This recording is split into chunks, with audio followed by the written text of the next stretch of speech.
আসসালামু আলাইকুম রহমতুল্লাহি বারাকাতুহু। এতদিন যে জায়গায় ছিলেন সেই জায়গাটা ছিল থিওরিটিক্যাল, টোটালি থিওরিটিক্যাল। কিছু থিওরি শিখেছেন, আর পড়ালেখা যাই শিখেছেন সেগুলো কতগুলো থিওরি।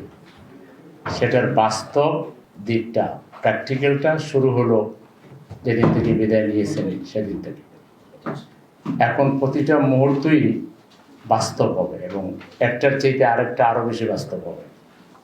জীবনের অনেক কিছু নতুনভাবে দেখবার, এটা থিওরি যেভাবে সুন্দর, যেভাবে সাজানো গুছানো, এরকম ব্যাকরণ অনুযায়ী এখানে মিলবে না।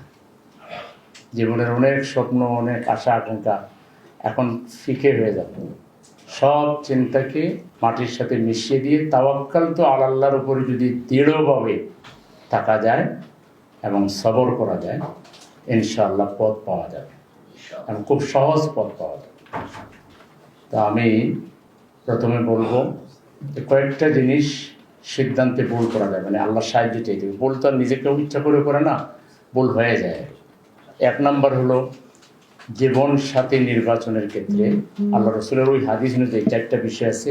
সবচেয়ে আল্লাহ রসুল পছন্দ করেছেন কোন বিষয়কে? নির্ধারিত।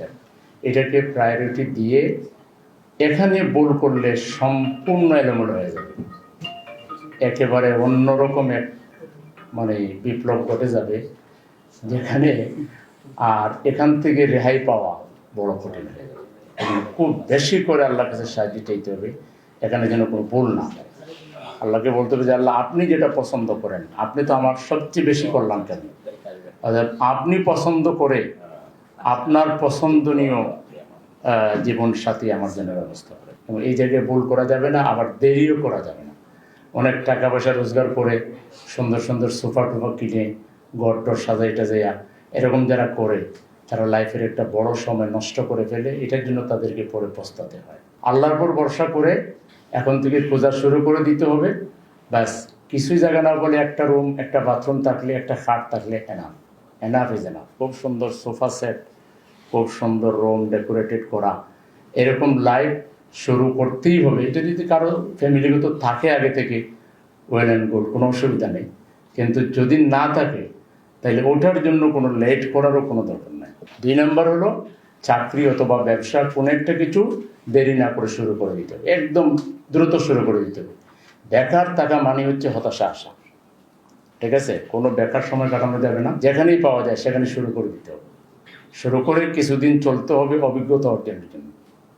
অভিজ্ঞতার কোনো বিকল্প নেই।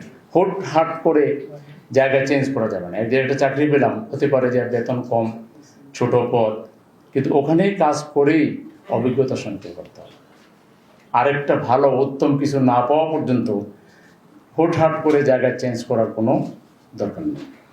এরকম যারা তাড়াহুড়া করে আগে তড়া প্রবণতা যারা দেখায়, তারা আলটিমেটলি শেষে ক্ষতিগ্রস্ত হবে। এটা হলো সেকেন্ড কথা। আর থার্ড হলো যে আন্দোলনের কোনো ব্রেক যাতে না হয়। শিবিরে ছিলেন, আমার জামাতে এসে আস্তে আস্তে একটু কর্মী হয়, তারপরে আস্তে আস্তে এই যারা করেছে এরা অনেক পিছিয়ে গেছে। বায়াতের কর্মী হওয়ার জন্য এখন থেকে প্রস্তুতি নিয়ে নিতে হবে। আর ফোর্থ কথা আমার, এবং লাস্ট কথা আজকের জন্য, সেটি হলো জামাত ইসলামী ওয়েট করতেছে একজাত তরুণ নেতৃত্বের জন্য। আজকে বাংলাদেশ সবচেয়ে বেশি সাফারার হলো নেতৃত্বের দিক থেকে। আজকে পলিটিক্যাল পার্টিগুলোর মধ্যে সেরকম কাঙ্ক্ষিত নেতৃত্ব নেই। জামাত ইসলামের প্রতি মানুষের এখন আকর্ষণ দুর্নিবার আকর্ষণ। এই জন্য এখানে যারা আমার সামনে উপস্থিত, আগামী দিনের ফিল্ডের চৌকস নেতা হিসাবে, দায়িত্বশীল হিসাবে আমরা পাবো ইনশাআল্লাহ।